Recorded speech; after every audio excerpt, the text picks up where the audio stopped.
Hello, everyone. I am Kimball, Somatic leadership coach for highly sensitive and neurodivergent women in business, and your host of the Sensitive podcast, coming to you with another solo episode today. Today, I want to talk about the 5 benefits of slow business as a highly sensitive or neurodivergent person.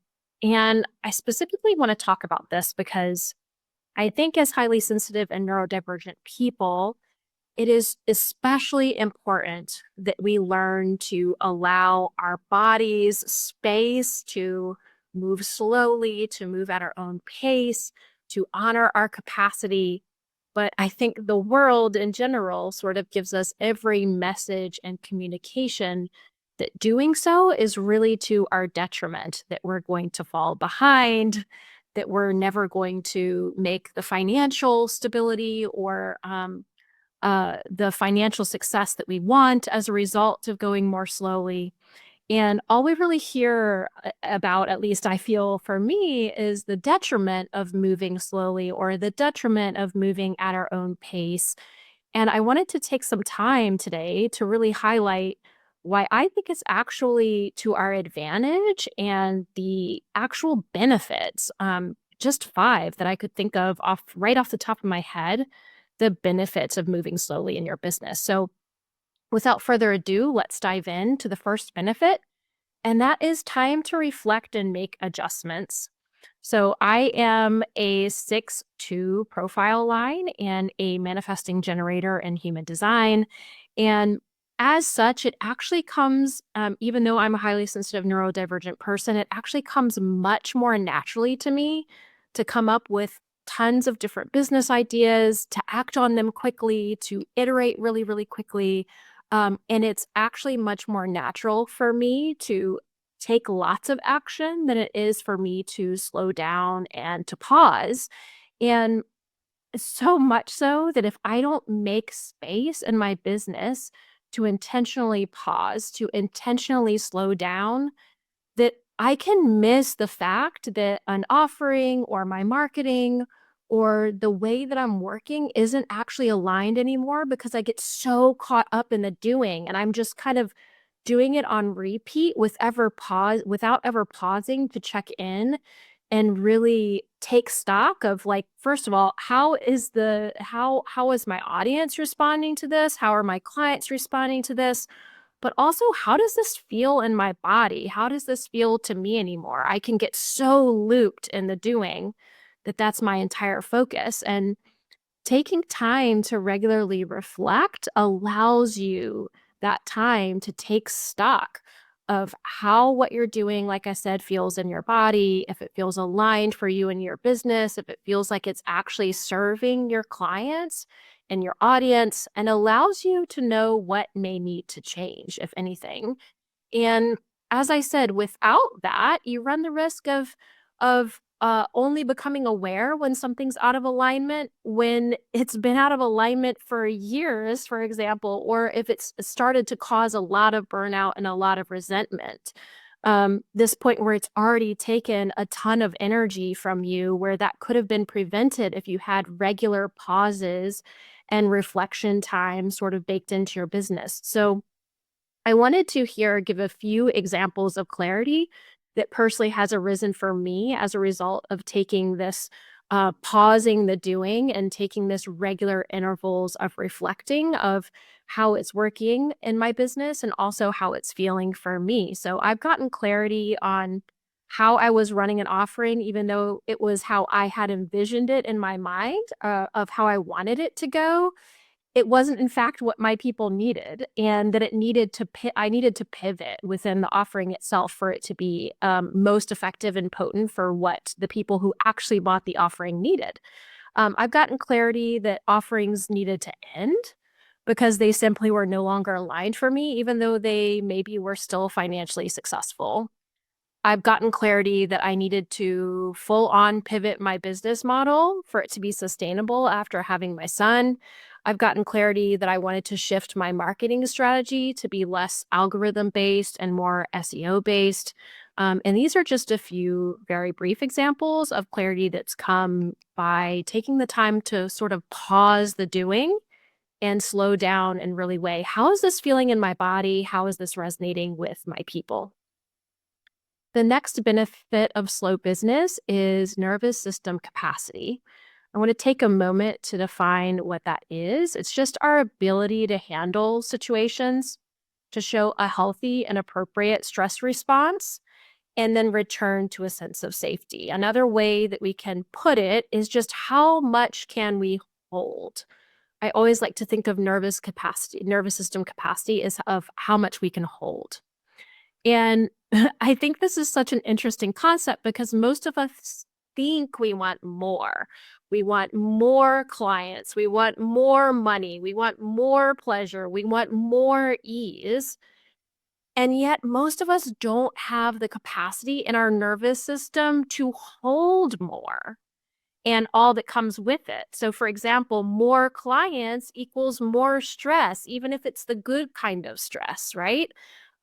More money actually requires more of an ability to receive. And if you have difficulty receiving, that's going to be really, really hard thing for you to do. So, when we commit to allowing ourselves to grow in our business slowly, at a pace that allows for our nervous system to expand and acclimate gradually instead of in these huge bursts of kind of forcing ourselves to expand what be way beyond what we have capacity for, there can then be much more ease in our expansion of the things that we want rather than this forcing and this fighting ourselves. I always like to give kind of a visual with this. The way that our nervous system capacity expands is it'll expand and then it'll kind of go back, but it won't go all the way back to where it was before. So it'll be this expansion and then contraction and expansion and contraction and expansion and contraction and expansion and contraction. And again, you're never fully snapping back all the way to where you were originally, but there is this tiny little contraction every time after the expansion. That's so normal. But if we're trying to force ourselves to expand at this huge rate, the contraction is going to feel really jarring and much bigger. So this slow, sustainable expansion and contraction, almost like when you watch a video of those flowers that are kind of coming in and out. I don't know if you all know what I'm talking about with that. That is the way that our nervous system is meant to expand in its capacity, and allowing ourselves to do that at a slow, sustainable pace is much better for our nervous system and therefore us because we don't feel like we're fighting ourselves and forcing and pushing ourselves.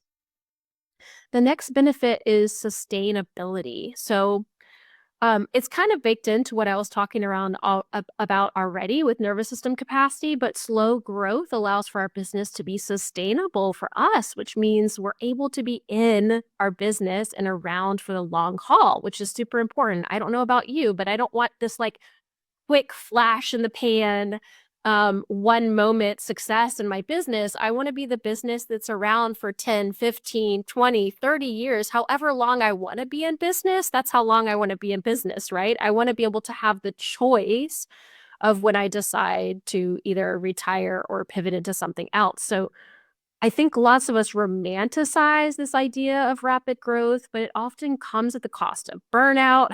It comes at the cost of having to choose quantity over quality. It comes at the cost of immense stress. And most importantly, for me at least, it comes at the cost of not living in alignment with my values. If I were to force myself to grow at a rapid pace, I would have to disregard my most important values in my life right now, which is my family, my health, my own aliveness. Not to mention that I would have to do things in my business that quite simply would be in a way that doesn't align with who I am as a person and my ethics or how I want to run my business. So the cost of doing fast business is sustainability and alignment. I want to say that again because I think it's so important is the cost of fast business is sustainability and alignment. And for me, those are costs I'm not willing to pay. And so it can be a really helpful question to ask yourself, is the way that I'm running my business sustainable if nothing else changes? If nothing else changes, would I be able to sustain what I am currently doing? And if the answer to that question is no, then you know that you need to consider making some tweaks to your business and your business strategy. And not just your business strategy, but the how. I always talk about the how. That's the part that I focus on the most, the how you're running your business, the how you are working, how you're showing up. Because that really is the heart of what makes any strategy work anyway. And that is the most impactful on how you're feeling the day in and day out of running your business. The next benefit of slow business that I want to talk about is the cyclical rhythm and being able to run your business in line with your cyclical rhythm. If you are a person who cycles, a slow business allows you to more easily accommodate your natural rhythm and cycle. Not only that of the season of your life and of your business, but also of your moon cycle. So I personally work to two cycles in my business, and that's my season of life that I'm in, and my season of my business, the normal seasons that we think of: winter, spring, summer, fall. But also where I'm at in my monthly cycle, because when I'm in tune with both, I'm able to choose what business activities I'm working on that match the season and the point I'm at in my cycle. Hustle culture is built on the 24-hour male hormonal cycle, and it does not leave room for our women's cyclical nature to really express ourselves. But by slowing down and aligning my business with my own cyclical rhythm, I honor my natural pace and I prevent burnout.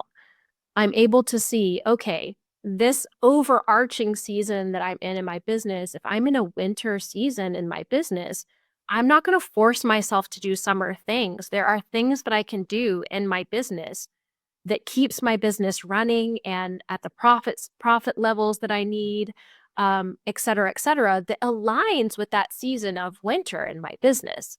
Likewise, if I am luteal in my cycle, I'm not going to do lots of outwardly facing things. I'm not going to schedule podcast interviews. I'm not going to be on camera a ton. I'm going to do a lot more inward focus business activities, and I can plan that out on a monthly basis in my cycle in a way that really honors where I'm at and honors my energy. All right. So, the last benefit that I want to talk about of slow business is slowing down the sale. This is a term that I got from a former coach of mine, Caroline Leon. So, I want to give her a tip here for that phrase. And I know it can be really counterintuitive to, like, I don't want to slow down the sale. I want to speed it up. I want to get people through checkout as fast as possible. But stick with me. I think this can be honestly one of the most immensely beneficial business practices to actually slow down a sale. So instead of rushing clients through checkout, slow it down. I don't want anyone buying out of FOMO or false urgency or fear in any way. Because when someone is buying from that place, they're buying from an activated place in their nervous system. They're buying from a place of scarcity. They are likely to not make a decision where their frontal cortex is fully online, that feels really rooted and grounded and aligned. And yes, I know that this coach is the person for me. I know that this is the program for me. Whatever it is, fill in the blank. And that ends up being a not aligned fit for them. And a not aligned fit for them is a not aligned fit for me. There was a saying, gosh, I'm trying to remember what it was. And someone told me this saying in the context of dating before I found my partner. And they're like, the way that you meet someone or first contact someone or are dating someone is how you will end up having to maintain that relationship.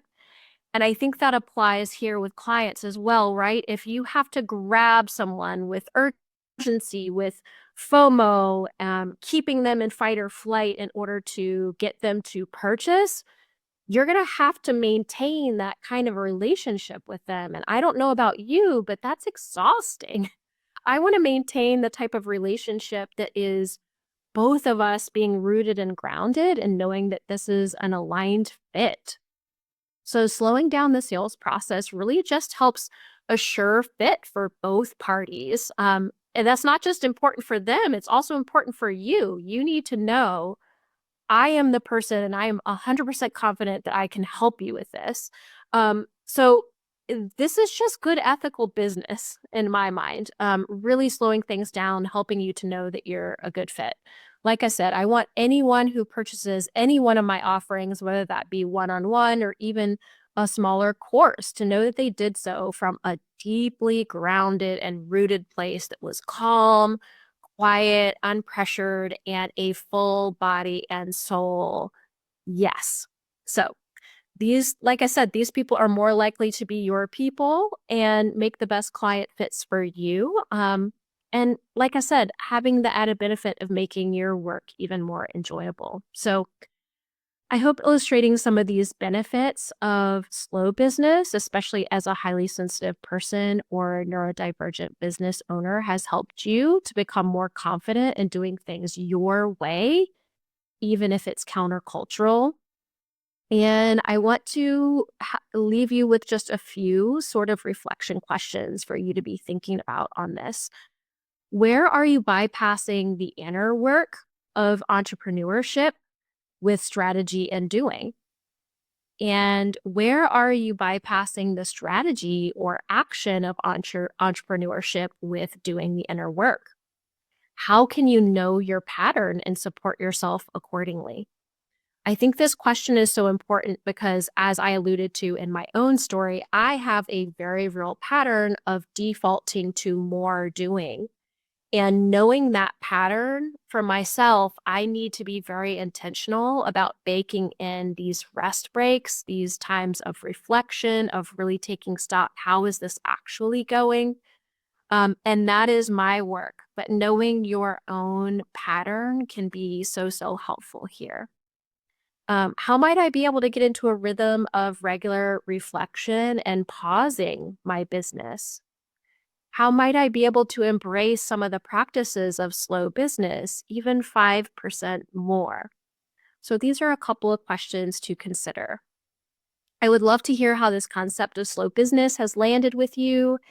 Feel free to comment below. I would love to start a conversation with you all, and I would love to respond. And if you would like to explore any more of my offerings or work with me one on one, I will also link those below.